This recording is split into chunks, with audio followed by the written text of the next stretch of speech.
السلام علیکم جی، میں ہوں ضیاء بلوچ اور آپ مجھے یوٹیوب چینل پر ملاحظہ فرما رہے ہیں۔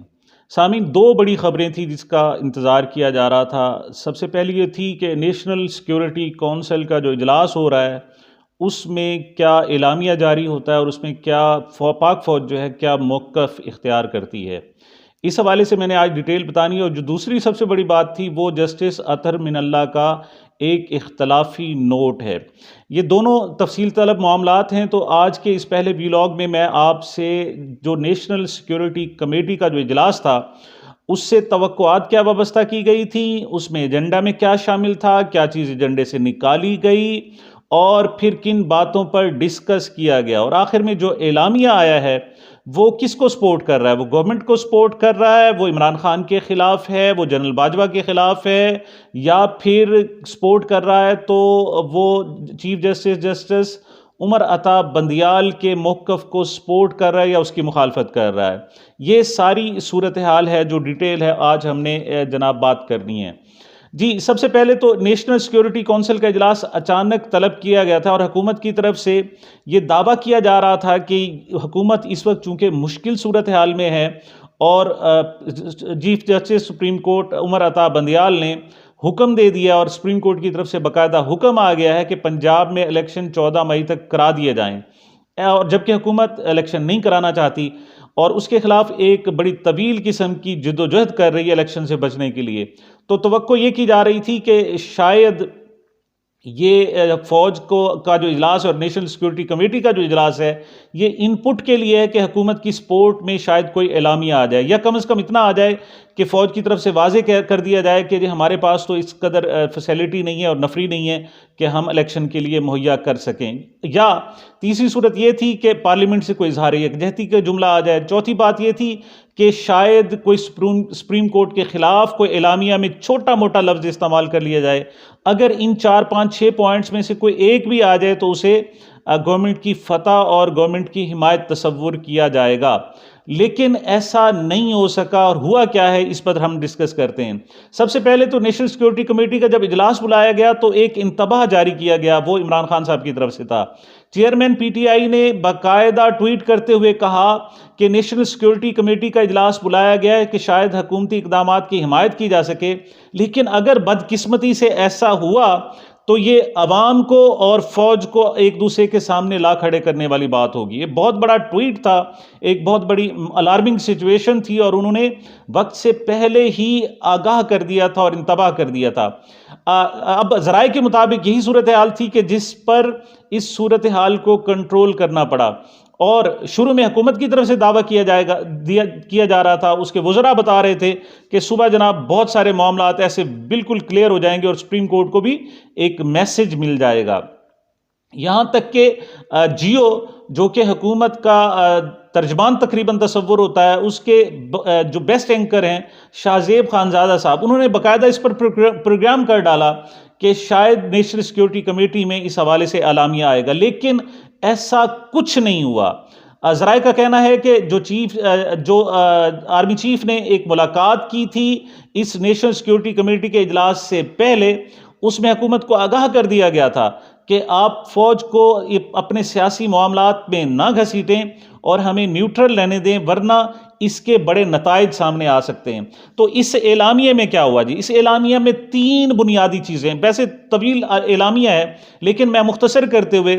اس کو 3 بنیادی پوائنٹس میں جناب تبدیل کرنا چاہوں گا اور آپ کو بیان کرنا چاہوں گا۔ پہلی بات تو یہ کہ اس کو شروع میں ہی انہوں نے اس کو ڈسکنیکٹ کر دیا پولیٹیکل معاملات سے، اور انہوں نے کہا جی یہ جو 41واں اجلاس ہے نیشنل سیکیورٹی کمیٹی کا، اس کا تعلق 2 جنوری 2023 میں جو پشاور دھماکے تھے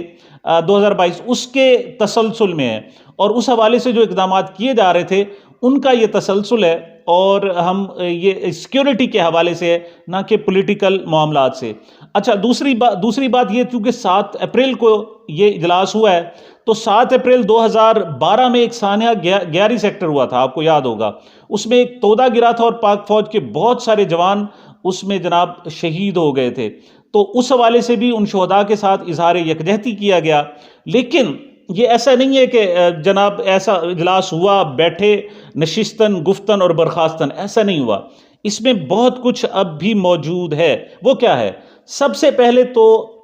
بہتر ہے کہ اس پر تبصرہ کرنے سے پہلے ان جملوں کو آپ کے سامنے بیان کر دوں۔ اس میں کہا گیا کہ دہشت گردی کی حالیہ لہر میں کال عدم ٹی ٹی پی کے ساتھ نرم گوشہ اور عدم سوچ وچار پر مبنی پالیسی کا نتیجہ ہے کہ آج کل دہشت گردی کی لہر ہے۔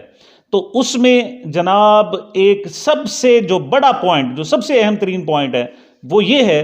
کہ جو پچھلی پالیسی تھی کہ جو ٹی ٹی پی کے ساتھ ایک گفت و شنید کا مظاہرہ کیا گیا تھا اور ان کے ساتھ مذاکرات ہوئے تھے، اور آپ کو یاد ہوگا کہ جنرل فیض حمید صاحب باقاعدہ وہ کابل بھی گئے تھے، اور وہاں جا کر ان کی تصاویر آئی تھی، اور انہوں نے کابل حکام کے ساتھ مذاکرات کیے۔ نہ صرف کابل حکام کے ساتھ مذاکرات کیے تھے، بلکہ تحریک طالبان کے حوالے سے بھی کچھ اہم لوگوں سے ان کی بات چیت ہوئی تھی۔ اس کے بعد ایک نرم گوشہ، اور دوسرا جو ہے عمران خان صاحب کے حوالے سے، کہ عمران خان صاحب کا ایک ویری کلیئر نوٹ موجود ہے۔ ان کا کہنا ہے کہ یہ 30,000 پاکستانی ہیں، اب ان کا دو راستے ہیں، یا تو ان کو سب کو قتل کر دیا جائے، ان کی فیملی سمیت بچوں بیوی سب کو، یا دوسری صورت یہ ہے کہ ان کو قومی دھارے میں لایا جائے۔ اس کے لیے کیا ہے؟ وہ اس کے لیے لفظ استعمال کرتے ہیں ریہیبلیٹیشن، کہ ان کو دوبارہ سے پھر سے آباد کیا جائے، ان کی سوچ ہے۔ لیکن یہ بات حقیقت ہے کہ جو بھی سیاسی پولیٹیکل پارٹیز ہوتی ہیں، ایون پولیٹیکل حکومت ہوتی ہے، وہ کبھی دخل اندازی نہیں دیتی عسکری معاملات میں، اور خاص طور پر کہ کس طریقے سے آپ نے آپریشن کنڈکٹ کرنے ہیں، کس طریقے سے آپ نے ٹی ٹی پی سے کا کلا مکمہ کرنا ہے، کس طریقے سے عمل لانا ہے، اور دیگر جو آپ کی اسٹریٹجی ہے وہ کیا ہوگی۔ یہ اسٹریٹجی خاص طور پر جو اڈاپٹ کی تھی اس وقت کے army chief general Qamar Javed Bajwa صاحب نے اڈاپٹ کی تھی۔ اب یہاں پر دو کم از کم بنیادی پوائنٹس سامنے آتے ہیں کہ کیا یہ جو اعلامیہ ہے یہ سابق army chief general Qamar Javed Bajwa کے خلاف، اور خاص طور پر جو اس وقت کے DGI تھے جنرل فیض حمید کے خلاف ہے، اور نمبر 2 یہ بات بھی ایک طے ہو گئی کہ اب ان فیوچر جو آرمی کی جو پالیسی ہوگی وہ پہلے سے بالکل مختلف ہوگی۔ اگر مذاکرات کی کوئی پہلے بات کی بھی جا رہی تھی اور اس پر گفت و شنید ہو بھی رہی تھی، تو وہ بالکل ختم کر دی گئی ہے، اور اب اس کے بعد ایک نئی اسٹریٹجی قائم کی گئی ہے جس کے مطابق ان دہشت گردوں سے کسی صورت بھی مذاکرات نہیں ہوں گے اور ان کو کلا کما کیا جائے گا۔ لیکن سوال یہ پیدا ہوا ہے کہ پرانی اس پالیسی کا ذمہ دار کون تھا؟ صاحب ظاہر مسلم لیگ نون کہے گی کہ اس پالیسی کے ذمہ دار عمران خان صاحب ہیں، لیکن عمران خان صاحب کہتے ہیں کہ یہ ٹوٹل جو کچھ بھی ہو رہا ہے یہ عسکری قیادت خود اپنے فیصلے کر رہی ہے، اور ان کی ڈومین بھی ان کی ہے، اور اس میں سیاستدانوں کو عمل دخل بھی نہیں ہونا چاہیے۔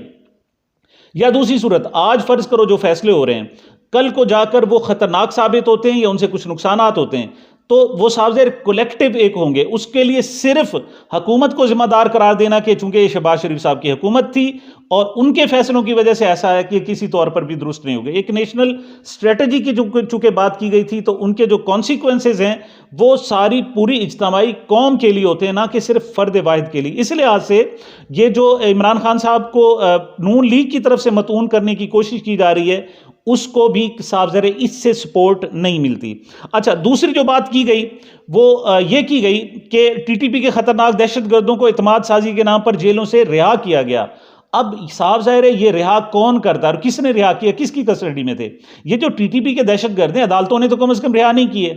یہ صاف ظاہر ہے ہماری عسکری قیادت نے کی ہیں۔ تو آج کے اس اجلاس میں عسکری جو پرانی پالیسیاں تھیں اس سے کم از کم اعلان برات کر دیا گیا اور نئی پالیسیاں بنانے کا اعلان کیا گیا۔ نئی پالیسی کیا بنائی جا رہی ہیں جناب؟ وہ یہ ہیں کہ نیا ایک جامع آپریشن ہوگا،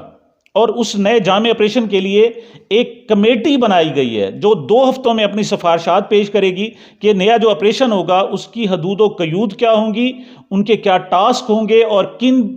کون کون سے ان کو اہداف دیے جائیں گے، اور اس پر عمل کرے گی۔ لیکن اس کمیٹی کے ارکان کون ہیں، ان کے نام اس اعلامیے میں جاری نہیں کیے گئے۔ ہو سکتا ہے وہ بعد میں سامنے آئیں اور اس کو کنسٹیٹیوٹ کرنے کے بعد جو صورتحال واضح ہو، لیکن ابھی تک اس کے نام سامنے نہیں آئے۔ اور اسی میں ہی پتہ چلا کہ گلزار امام عرف شمبے، جو بلوچستان نیشنل آرمی کا بانی فاؤنڈر جناب اس وقت سربراہ تھا، اس کال عدم تنظیم کے رہنما یعنی گلزار امام عرف شمبے کو گرفتار کرنے کے حوالے سے باقاعدہ تصدیق کر دی گئی ہے۔ یہ گزشتہ نومبر سے یہ باتیں کی جا رہی تھی، گزشتہ سال نومبر 2022 سے، کہ یہ جو اہم ترین شخص ہے اور جو ہمارے ہمسایہ ملک بھارت کے فنڈز پر یہاں بلوچستان میں آزادی کی تحریک کو اور مکمل پاکستان سے علیحدگی کی تحریک کو وہ جاری رکھے ہوئے ہے، اس کو گرفتار کر لیا گیا ہے، لیکن پاکستانی ادارے اس کو اون نہیں کر رہے تھے۔ لیکن اس نیشنل سیکیورٹی کمیٹی کے اجلاس میں باقاعدہ تصدیق کی گئی کہ ان کو نہ صرف گرفتار کر لیا گیا ہے بلکہ اس حوالے سے جو آپریشن ہوا ہے اس حوالے سے بھی ان کو خراج تحسین پیش کیا گیا۔ اب ان کو گرفتار کہاں سے کیا گیا، اس حوالے سے بہت ساری رپورٹ آ رہی ہیں۔ جو نومبر 2022 میں یہ جو ابتدائی رپورٹ سامنے آئی تھی ان کا حوالہ یہ تھا کہ گلزار امام عرف شمبے افغانستان کے پاسپورٹ پر نہ صرف بھارت کا وزٹ کر چکا ہے بلکہ ایران اور ترکی اکثر آتا جاتا رہتا تھا۔ افغانستان اس کا ٹھکانہ تھا اور اس سے بلوچستان میں بیٹھ کر ایون یہ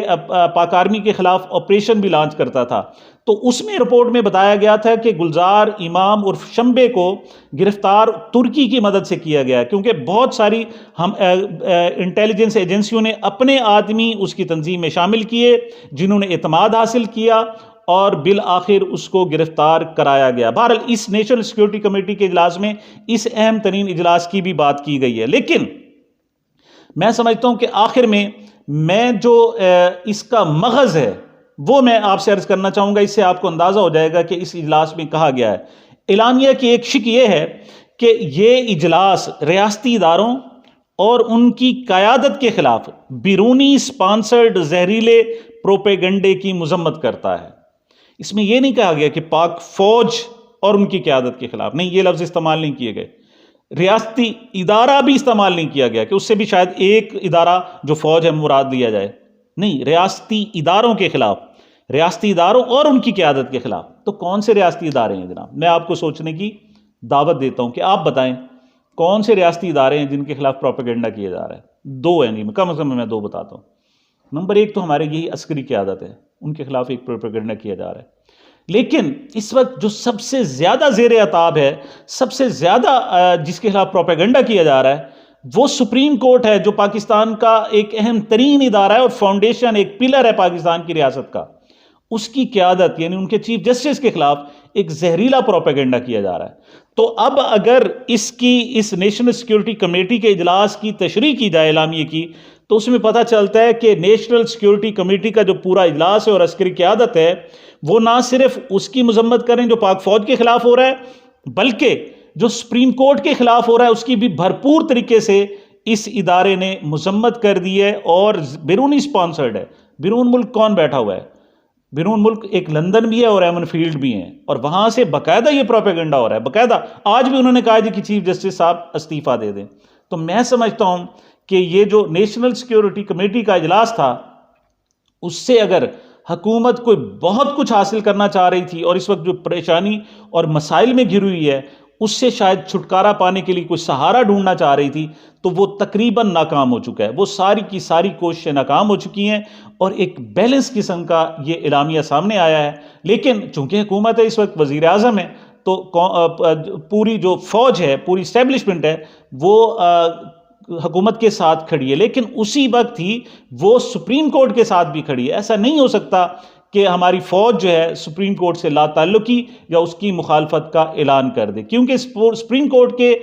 جو فیصلے ہیں ان کو پورے پاکستان کی قوم کی حمایت حاصل ہے۔ ایسا نہیں ہو سکتا کہ جس طریقے سے شہباز گورنمنٹ چاہتی تھی کہ نیشنل سیکیورٹی کمیٹی کو استعمال کر کے اپنے لیے آسانیاں پیدا کرے اور پاک فوج کے لیے مشکلات پیدا کرے، تو اس میں وہ کسی طور پر بھی کامیاب نہیں ہو سکے گی۔ تو دوسری بات کہ جسٹس اطہر من اللہ نے آج کیا گفتگو کی، اس حوالے سے علیحدہ انشاءاللہ میں بھی لاگ کروں گا۔ مجھے میرے چینل کو اپنی محبتوں اور دعاؤں میں یاد رکھیے گا۔ ملتے ہیں ایک وقفے کے بعد۔